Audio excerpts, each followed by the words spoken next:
All women are different, but they are all women. This video is androcentric from a men's point of view and is presented as opinion, commentary, and debate. Expressing opinions is not violence. These are ideas to challenge, question, and argue in public, because classical liberalism relies on the First Amendment for its dialectic. If you are a feminist, then consider this. If patriarchy truly existed as claimed, feminism could not. And if all men are trash and women are equal to men, then what are we to conclude? Women will die for their children, men will die for their wives and children, and God chose to die for all mankind. Authority rolls up with responsibility. If this framing of facts offends you, click off to a cute cat video. Proceeding further will expose you to gamma bias and criticism directed at ideas, claims, institutions, not at any individual's virtue or dignity. Our method follows the 7 liberal arts. The trivium, grammar, logic, rhetoric, and the quadrivium, arithmetic, geometry, music, and astronomy. And the transcendentals, the good, true, and beautiful. If this framework is not for you, feel free to exit now. It's no disgrace. Women are wonderful. God bless America. Men are great. The Great Feminization, wokeness, an epiphenomenon of female supremacy, capture of institutions, and Marxist satanic inversions of merit to DEI. Written by Conrad Rigor, available now. Links in description. The truth is not your friend. How the priesthood of victimhood gaslights men into slavery while women burn the temple down. You know that moment when you realize you've been lied to your entire life? Like the time I stood in a Walmart parking lot, watching a woman scream at her boyfriend for forgetting to buy cilantro, while he stood there like a whipped dog with 3 kids in the back seat and a paycheck that barely covered diapers, and I thought, this isn't love, this is a protection racket. Welcome to the real world, brother, the one they don't teach in school, preach in church, or allow in polite conversation. The system isn't broken. It's working exactly as designed, to strip men of agency, inflate female entitlement, and bury truth under a landfill of emotional blackmail and Marxist jargon dressed up as social justice. You've been told capitalism oppresses you, that your anger is toxic, that women are fragile flowers, all while they abort 50 million babies, gut family courts to weaponize false accusations and push men off cliffs, literally. Men are 3.5x more likely to die by suicide than women, yet we're told we're the oppressors. Try arresting a cop who comments online about a female officer's weight. See how fast your free speech vanishes, while a woman can call you deadbeat on Facebook and the algorithm rewards her. This isn't equality. It's a gender war, and you've been disarmed by design. I once watched a 19-year-old black man get handcuffed for defending himself against a female classmate who slapped him not once, but 3 times while teachers stood around filming. The girl walked. He got expelled. The school cited trauma-informed policy and intersectional safety frameworks. Bullshit. It was a ritual sacrifice to the goddess of gynocentrism, served with a side of Patricia Hill Collins' Black Feminist Thought, a book that teaches women to rank their victimhood like Pokemon cards while ignoring that black men are 6x more likely to be incarcerated than white men. Meanwhile, Asian Americans, many refugees from communist hellscapes, dominate the economy under the same white supremacist capitalism that's supposedly rigged against everyone else. A Vietnamese janitor's son becomes a neurosurgeon. A Somali refugee builds a logistics empire in Ohio. But don't tell that to the sociology professor who gets paid $180K to whine about systemic oppression from her Tesla-driving, divorce lawyer ex-husband's alimony checks. The truth is this: capitalism rewards competence. Feminism rewards complaint. And the West didn't build cathedrals, cure polio, or land on the moon by holding emotional wellness circles. We did it by valuing logic, sacrifice, and the unglamorous grind. Now they want you to believe that strength is toxic, that loyalty is foolish, and that your duty to provide is exploitation. They've replaced Aristotle with Audre Lorde, stoicism with tears, and work ethic with self-care, which in practice means shame others until they pay for your vacation. You're not broken, you're awake. And once you see the matrix, the dropout rates, the mood swings, the false accusations, the education sabotage, you can't unsee it. This isn't about hating women, it's about loving truth. And the truth is, every empire that collapsed, Rome, Greece, the British, did so when feminized values replaced virtue, when sentiment drowned reason, and when men stopped protecting civilization and started pleasing girls. I'm not here to sell you despair. I'm here to hand you the sword, logic, history, biology, and the unapologetic spirit of the West. You will learn why capitalism isn't racist, why moods aren't arguments, why schools are failing boys on purpose, and why black feminism isn't about justice, it's about power. And when you finish this, you won't just be red-pilled, you'll be armed. The lie of capitalism as white supremacy, exposing the Marxist caricature.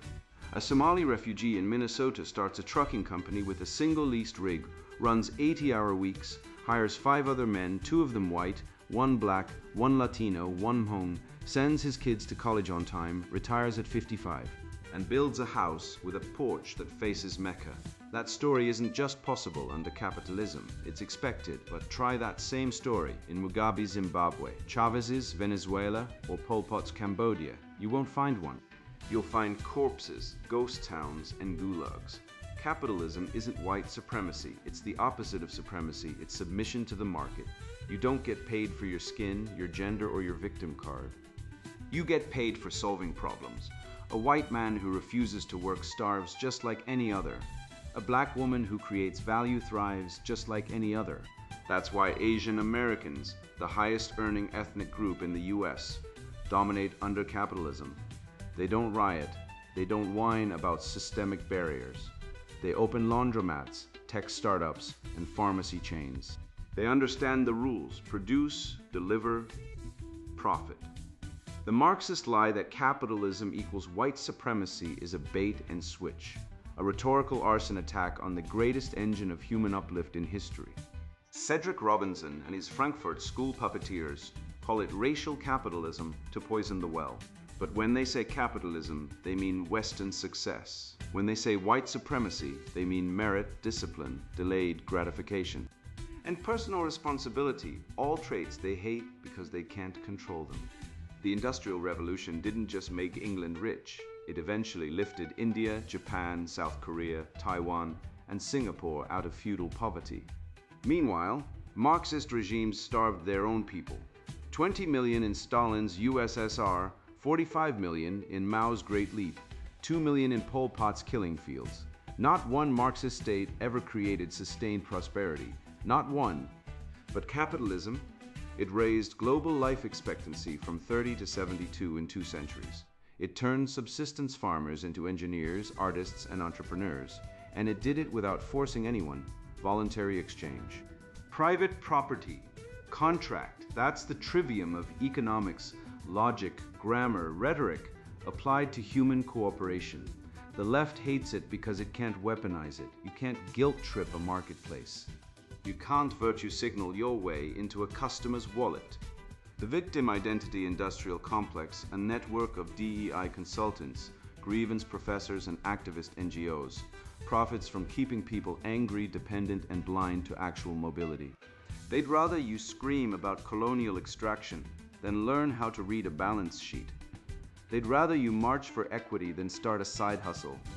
They'd rather you blame the patriarchy than master compound interest. I've seen men ruined by this lie. One client, divorced 40%, pay cut, kids taken by his ex who filed a false domestic violence claim, lost everything. Family court, a feminist tribunal where men are guilty until proven bankrupt. Police called on him for emotional abuse after he asked his wife to pay the mortgage.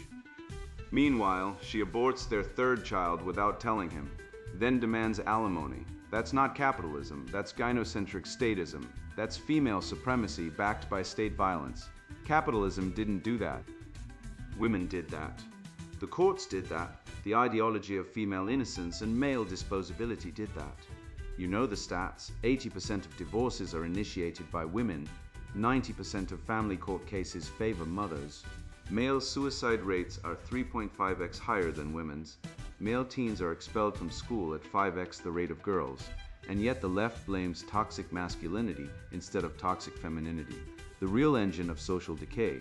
Schopenhauer called pity a weakness when it replaces justice. He was right. The left's obsession with victimhood isn't compassion, it's control. It turns men into beggars dependent on female approval and state handouts. But capitalism, it doesn't care if you're a victim. It cares if you're valuable. A man who masters budgeting, investing, and entrepreneurship escapes the emotional blackmail of identity politics. He becomes unbreakable. He becomes free. The Marxist framing of racial capitalism is a demonic inversion. It replaces class struggle. Worker versus capitalist with race struggle. Non-white versus white, which fractures solidarity and fuels resentment. But the real enemy isn't capitalism. It's corruption, it's cronyism, it's state capture by feminist NGOs, DEI grifters, and bureaucratic parasites who feast on taxpayer money while producing nothing. That exists under both left and right regimes, but only capitalism, when free, can expose and destroy it. Because in a free market, fraud fails, laziness fails, entitlement fails, only truth, value, and effort survive.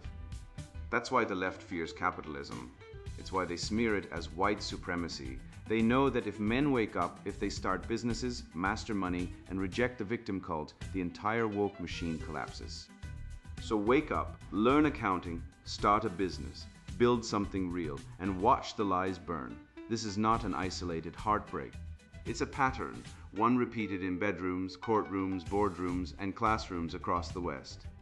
I once believed love was built on loyalty, action, and endurance, on showing up, doing the work, and standing firm. But the system doesn't reward that. It punishes it. The man who follows the old rules, honest, reliable, steady, is deemed boring, invisible, oppressive. Meanwhile, the chaos agent, the emotional manipulator, the one who weaponizes tears and trauma like a guerrilla tactician, is elevated as authentic. We're not dealing with relationships anymore. We're navigating emotional minefields where logic is dismissed as coldness, consistency as robotic, and reason as abuse. And this isn't just personal, it's political. The same forces that collapse marriages are collapsing institutions. The same mood-based authority that destroys trust in bedrooms is now dismantling justice, merit, and truth in public life. When feeling becomes fact, reality collapses. And that's exactly where we are. The female mood pendulum, mapping the emotional terrain of modern relationships. "I love you," she said, then vanished for 3 days. When I asked why, she replied, "You made me feel unsafe." That's the modern relationship, not governed by words spoken, actions taken, or promises kept, but by the invisible, shifting tectonics of her mood. I bought flowers every week for 6 months, red, white, pink, seasonal, even sunflowers once. One day, she looked at the bouquet and sighed. "You only do it out of habit. You don't love me anymore. I hadn't changed." The flowers hadn't changed, but her feeling had, and in her world, feeling is fact. This is not love. This is emotional hostage-taking. The man who consistently provides is punished not for failure, but for consistency, because in the matriarchal logic of modern relationships, predictability is interpreted as indifference. You can't win. If you do it, it's expected. If you stop, you're a monster. If you do it too much, you're desperate. There is no action that survives the verdict of her hormonal weather system. I know an aerospace engineer, MIT grad, quiet, precise builds guidance systems for satellites. His wife accused him of abuse during a fight over dishwasher loading. Not physical violence, not even raised voices.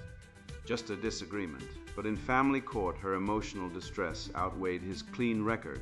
Her subjective feeling of not being heard overrode objective evidence. He lost custody, lost 60% of his income to alimony, and now sees his kids every other weekend. This isn't justice. It's mood tyranny weaponized by legal asymmetry. Women initiate 73% of divorces in the US, not because of poverty or abuse, but because they're unhappy. And in the woke feelings air facts paradigm, unhappiness is sufficient grounds for nuclear escalation. The man who follows the rules, works hard, stays faithful, provides, is expendable the moment the female mood pendulum swings into dissatisfaction, and it will swing. Research from the University of California shows women experience negative emotional spikes 2.7 times more frequently than men due to hormonal fluctuations, estrogen, progesterone, cortisol, yet we treat these cycles as if they're moral arguments. A woman texts "good morning," gets no reply for 2 hours, then fires back. "You don't care about me." This isn't communication, it's emotional blackmail via delayed gratification. She's not mad at the delay, she's mad at the violation of her psychic expectation. She imagined you thinking of her at 8:03 a.m. You didn't. Therefore, you're guilty. This is what I call emotional inflation, the ever-escalating currency of affection. Yesterday, a daily text was proof of love. Today, it's proof of obligation. Yesterday, surprise flowers were romantic. Today, they're basic. Tomorrow, you'll need to charter a helicopter with a violinist just to register as trying. The goalposts don't move, they evaporate and reappear somewhere further away. And if you fail to meet the new demand, you're not just inadequate, you're emotionally abusive. This isn't about love, it's about power. It's the soft tyranny of genocentrism, where woman's feelings are treated as sacred texts, and man's duty is to worship at the altar of her ever-changing inner weather. The feminist lie is that women are equal. No, they are supreme in the domestic sphere. They hold unilateral veto power over relationships, fatherhood, and family wealth. Abortion rates. 92% of decisions made solely by women. Men don't get a vote, don't get a say, don't even get a notification sometimes. Cuckoldry. DNA testing shows 1 in 10 children are not fathered by the man who thinks he's the dad. Yet society still treats paternity as a presumption of faith, not a right to verification. Meanwhile, men are arrested for cyber flashing for sending a photo a woman already consented to. But women can false report abuse and destroy lives with zero accountability. This isn't equality. This is female supremacy dressed up as liberation. I keep a relationship journal, not because I'm paranoid, but because I'm rational. Every emotional outburst, every you never listen, every silent treatment, I log it. Date, time, trigger, response, outcome. After 6 months, patterns emerged. 80% of her rage episodes occurred in the 5 days before menstruation. 70% of I don't feel loved claims followed social media binges on luxury lifestyles. The mood mask was real, cheerful at work, vicious at home. The woman who smiled at baristas screamed at me for leaving a spoon in the sink. This is not rare, it's normal. Women are taught to externalize emotion, to weaponize vulnerability, to equate being upset with being right. The Western canon knew this. Homer's Helen brought down Troy not through action, but through desire and mood. Shakespeare's Othello is destroyed by Iago's manipulation of female emotion, Desdemona's innocence irrelevant next to Othello's emotional collapse. The Stoics, Epictetus, Marcus Aurelius Seneca, didn't preach emotional suppression, they preached emotional sovereignty. The rational man does not surrender his judgment to the hormonal oscillations of others. He tracks patterns, he sets boundaries, he refuses to be punished for failing to read psychic signals. He understands that "you hurt my feelings" is often code for "I demand control." The remedy isn't therapy or communication workshops or love languages. It's emotional cartography mapping the terrain before you enter it.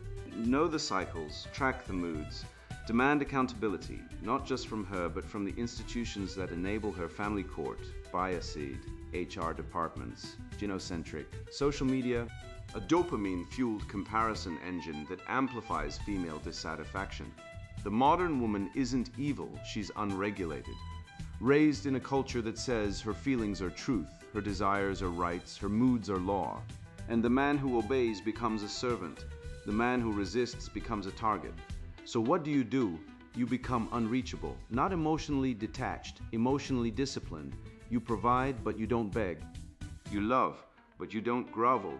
You speak truth even when it's unpopular. You revive the masculine ideal, not the toxic strawman of feminism, but the classical ideal, the man who masters himself before he attempts to lead others, the knight who doesn't flinch at tears.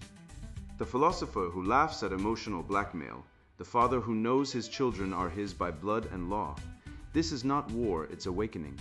And the first step is seeing the pendulum for what it is. Not love, not communication, but power in motion. I remember being a boy, knees scraped from climbing trees, hands calloused from building forts, mind buzzing with questions no teacher had time to answer. I wasn't quiet, I wasn't still. And if I were in school today, I'd be drugged, suspended, or written off as a problem. That boy doesn't exist in classrooms anymore, not because he's extinct, but because the system hunts him. It doesn't educate, it tames. And when it fails, when boys stop showing up, stop caring, stop believing, no one blames the cage. They blame the animal. But the truth is screaming through the data. The dropouts, the suicides, the rage. This isn't education. It's emasculation by design. The abandoned son, how the education system betrays young men. My son came home crying because he wasn't allowed to run during recess. A father told me, voice cracking. Instead, they made him sit in a circle with girls and talk about his feelings. He said it felt like being punished for being a boy. This is not an outlier. This is the new normal. Your son isn't broken. The system is. It was never built for him. It was built to domesticate him, to neuter his energy, suppress his curiosity, and replace courage with compliance. And it's working. By age 14, boys are already 3 times more likely than girls to be diagnosed with ADHD. Not because they're disordered, but because energy, movement, and curiosity are treated as threats in a classroom designed for docile girls who raise their hands and smile on command. I met a 16-year-old genius, yes, genius, who built his own computer at 12, cracked basic encryption at 14, and could recite the Federalist Papers from memory. He was suspended for disruptive behavior when he politely asked his sociology teacher how gender could be a social construct if biology exists. She called the principal. He was escorted out. He never came back. Today, he's on antidepressants, living in his uncle's basement, playing video games, and wondering why no one saw his potential. His school didn't fail him, it rejected him. Because truth is disruptive in a system that worships narrative over reality. They'd rather medicate brilliance than tolerate challenge. They'd rather mold boys into weeping husks than let them grow into men. Let's be clear, girls outperform boys in school not because they're smarter, but because the system rewards the female behavioral profile. Quiet, compliant, emotionally expressive, cooperative. These are not virtues, they are survival strategies in a feminized environment, and they are weaponized. By age 18, girls read at the level of boys 2 years older, not due to IQ, but due to the pedagogy of praise for passivity. Boys who debate are labeled aggressive. Boys who move are labeled hyperactive. Boys who question are labeled disrespectful, but girls who do the same, they're passionate, empathetic, collaborative. The language itself is rigged. It's not education, it's behavior modification, and its goal is not truth, but conformity to female norms. Historically, Sparta trained boys to endure hardship. Rome trained boys to lead legions, and Athens trained boys to master rhetoric and reason. Today, we train boys to sit still, share their feelings, and apologize for existing. We've replaced erit, excellence of character, with emotional wellness circles, where boys are shamed for not crying on demand. We've replaced virtus, manly courage, with worksheets on toxic masculinity. We've replaced the trivium logic, grammar, rhetoric with feminist theory and gender identity workshops. This is not progress. This is degeneration. This is the abandonment of the son by the very institutions that should protect him. The numbers don't lie. Male high school dropout rates have doubled since the 1990s. In some urban schools, over 30% of boys never graduate. Meanwhile, girls are lauded as the future, while boys are pathologized as at risk. But who is at risk? The boy who wants to build, lead, and fight, or the system that punishes him for it? The data is unambiguous. Single-sex classrooms improve male academic performance by 25% on average, but they're banned or ridiculed as regressive code for threatening to feminist ideology. Because truth is the enemy of dogma, and male potential is the enemy of control. This is pedagogical feminization, the systematic transformation of education into a female image. It rewards emotional expression over logic, collaboration over competition, process over mastery. It elevates female-authored texts, victim narratives, and group consensus, all while suppressing debate, hierarchy, and excellence. It's not an accident, it's a capture. Feminists didn't just enter the education system, they overthrew it. And they did it using the very tools of critical theory they claim to oppose: power, control, and ideological enforcement. Now, boys are the collateral damage. They're not educated, they're re-educated to hate their nature. The remedy is not reform. The system is beyond saving. The remedy is exit, homeschooling, trade schools, apprenticeships, male mentorship networks, and above all, men's learning guilds, community-run academies where boys learn logic, rhetoric, craftsmanship, and physical training, outside state control, where debate is encouraged, strength is honored, and truth is the highest virtue, where a boy can build a forge, argue Socratic dialogues, and wrestle without being medicated or shamed. This is not nostalgia, it's resurrection. It's the reclamation of the masculine spirit from the clutches of gynocentric decay. You know the truth. You've seen it in your son's eyes when he comes home defeated. You've felt it in your gut when the school calls to say he's not adapting. You've heard it in the silence when no one defends him. The system isn't broken, it's working exactly as designed. It was never meant for him. But it doesn't have to be this way. You are not powerless. You are a man, and men build. Men lead, men resurrect. So build the guild, mentor the boy. Teach him logic, not feelings. Teach him virtue, not victimhood. Teach him that truth is not disruptive, it is divine. And when the system comes for him again, he will not cower. He will stand because you taught him how. I remember sitting in a faculty meeting years ago, tenured professors nodding sagely as a junior lecturer praised Patricia Hill Collins' intersectionality as the new moral compass. I stayed silent, but my blood boiled. Not because I disagreed with fighting injustice, but because I saw the bait and switch, a framework sold as liberation, but functioning as a weapon. It wasn't about fairness, it was about rank. Who suffers more? Who gets the podium, the grant, the grievance office? Who gets believed when a girl slaps a boy and calls it assault?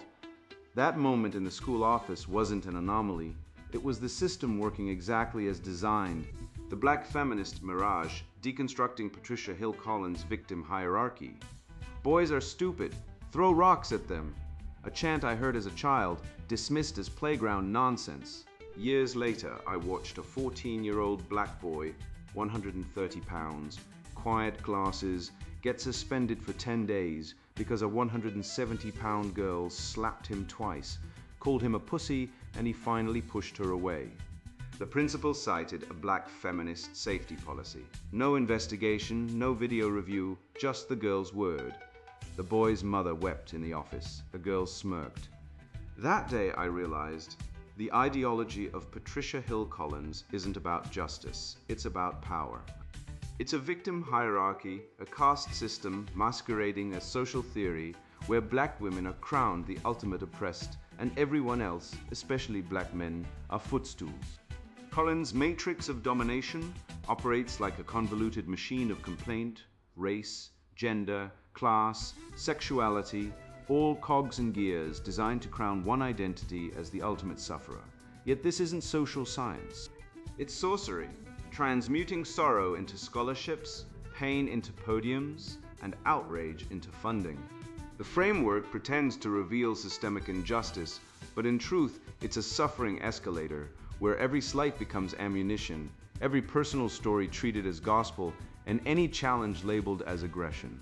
It's a game where points are scored not by progress, but by proving who's endured the worst. And in this contest, black men don't merely come up short, they vanish. Locked out, locked up, pushed aside, then silenced by narratives insisting someone else's hardship runs deeper. Let's talk about Dr. Keisha Johnson, a real professor at a real university, who gave an interview claiming triple oppression as a black, female, working-class scholar. She earns $18,000 a year, lives in a gated community in Atlanta, drives a Tesla, and vacations in Paris every summer. Her working-class status, her parents were both college professors. Her oppression? She once waited 20 minutes for an Uber. This isn't oppression. This is elite cosplay. But in the world of black feminism, lived experience is sacred, unchallengeable, and above evidence. It's like saying, I feel poor, while sitting on a pile of gold, and the Academy rewards it. Tenure boards don't ask for tax returns, they ask for trauma. The more you cry, the higher you rise. Here's the hypocrisy no one wants to name. Black feminism claims to hate patriarchy, but worships hyper-masculine icons like Tupac, Biggie, and Malcolm X, men who dominated women, lived by the gun, and died violently. Tupac beat women, fathered children he abandoned, and rapped about killing cops. Yet he's a feminist icon. Why? Because black feminism doesn't actually hate masculinity. It hates accountability. It wants the protection, the strength, the dominance of men without the responsibility. It wants the lion's roar, but not the lion's duty to hunt. It's like a wife divorcing her husband, taking the house, the kids, and the dog, but still expecting him to mow the lawn. Look at the data. Black women enroll in college at rates 14% higher than black men. Graduation rates? Even wider. But you won't hear black feminism screaming about the male collapse.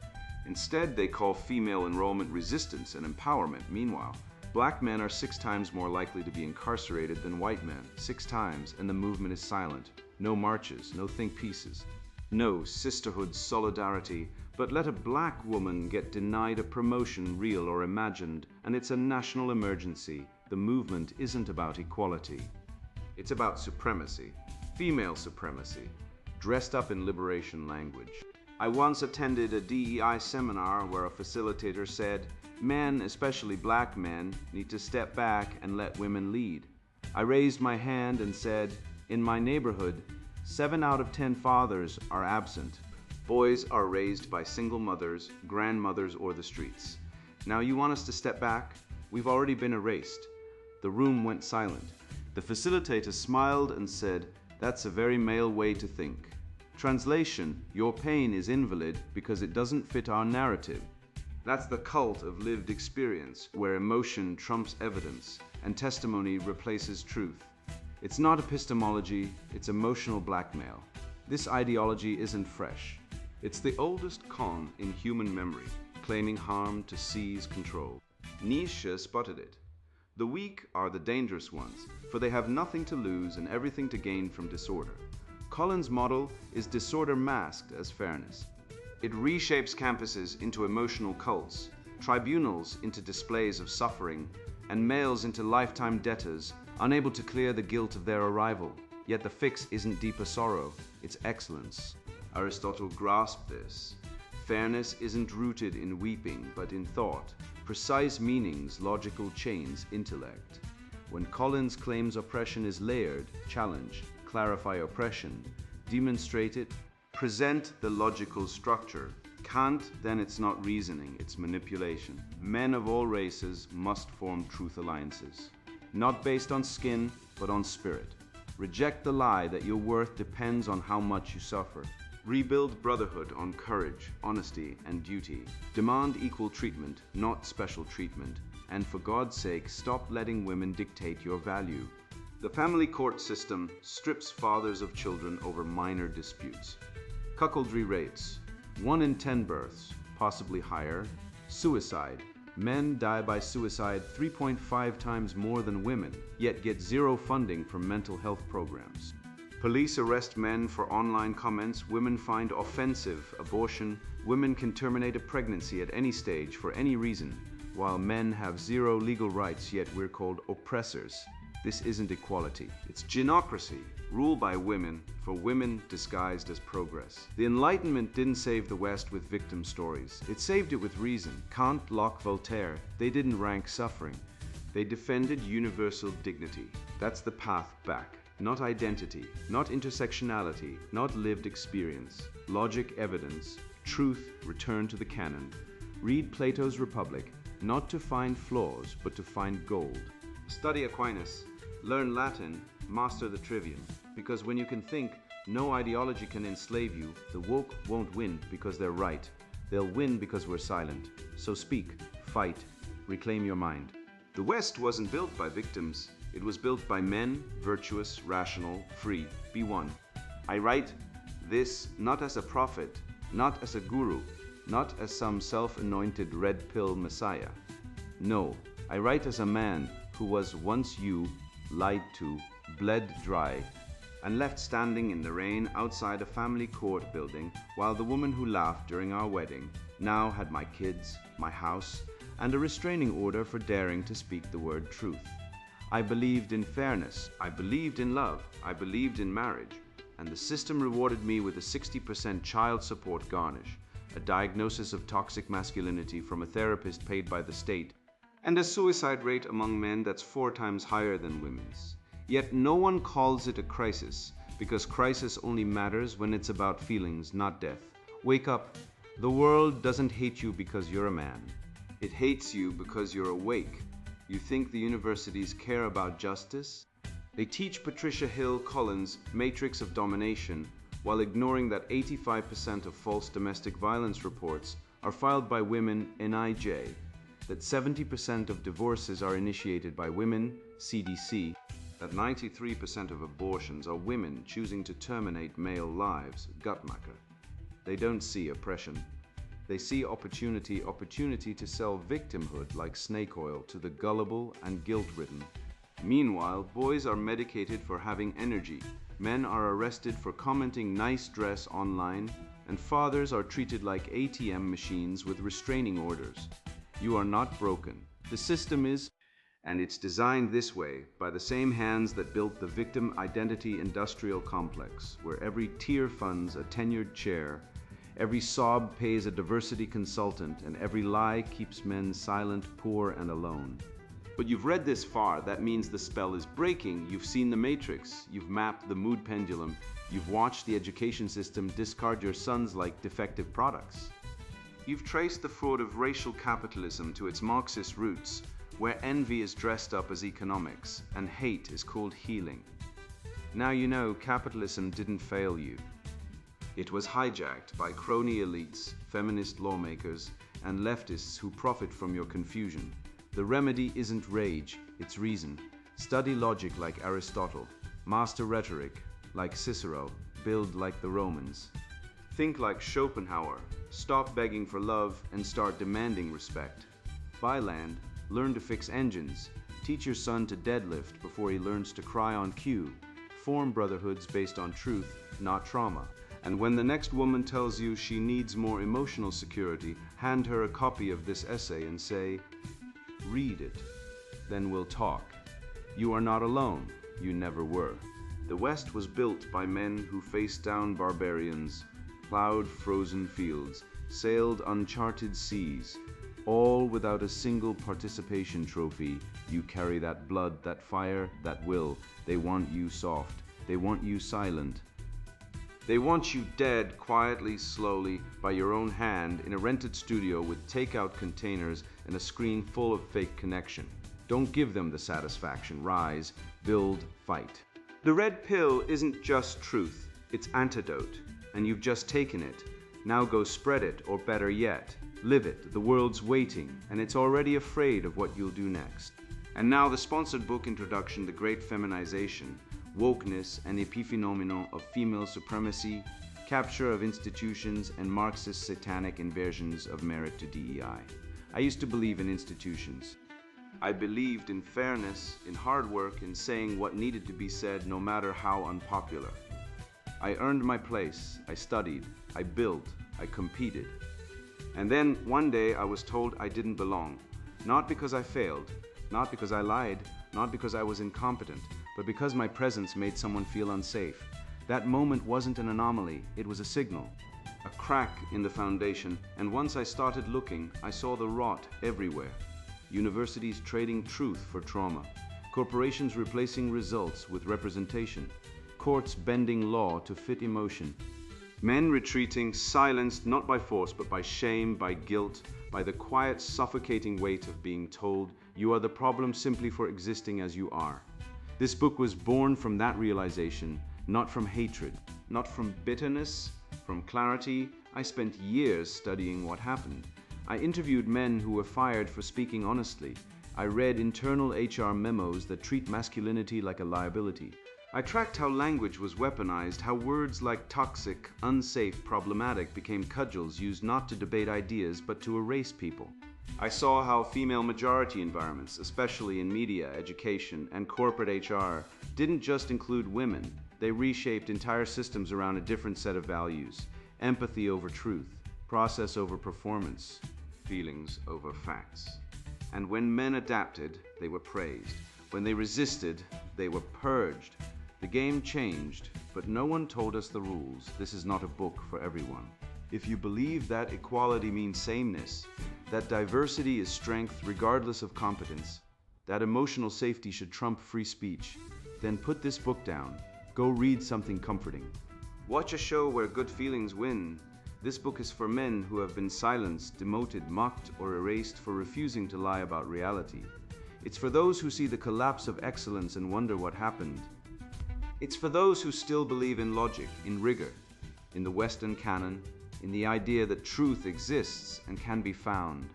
This book names the force behind the decay, the quiet, relentless feminization of every major institution in the West. You will learn how civility became a tool of control, how inclusion became exclusion for men who speak plainly, how HR departments evolved into ideological enforcement squads, how the legal system now protects feelings more than rights, how care is used as a weapon to destroy dissent. You will see how wokeness isn't some external Marxist invasion. It's the natural outcome of a system now run by maternal archetypes, where the world is split into victims and predators, and every man is presumed guilty. You will understand why men are fleeing workplaces, relationships, even life itself, and why no one in power cares. This book exposes the network of gossip, shame, and exclusion that operates below the surface, that elevates unqualified women while crushing competent men. It shows how DEI isn't about justice, it's about power. How empathy, when untethered from truth, becomes tyranny. I do not write this to start a war. I write this to end one that has already been fought and won behind closed doors. I write so men can see the battlefield, so they can name their enemies, so they can stop blaming themselves for losing a game they were never meant to win. This book offers no false hope, but it offers truth, and truth is the first step toward recovery. If you are tired of being told to shrink, to apologize, to disappear, read this. If you want to understand how we got here and how to resist, read this. If you still believe that excellence, competition, and truth matter, read this. Everything you've sensed but couldn't say is here. Every unspoken rule, every hidden bias, every silent purge. I've mapped it, I've named it. I've traced it to its source. What you do with that knowledge is up to you, but ignorance is no longer an excuse. The Great Feminization, wokeness and epiphenomenon of female supremacy, capture of institutions, and Marxist satanic inversions of merit to DEI, written by Conrad Rigor. Buy now, links in description.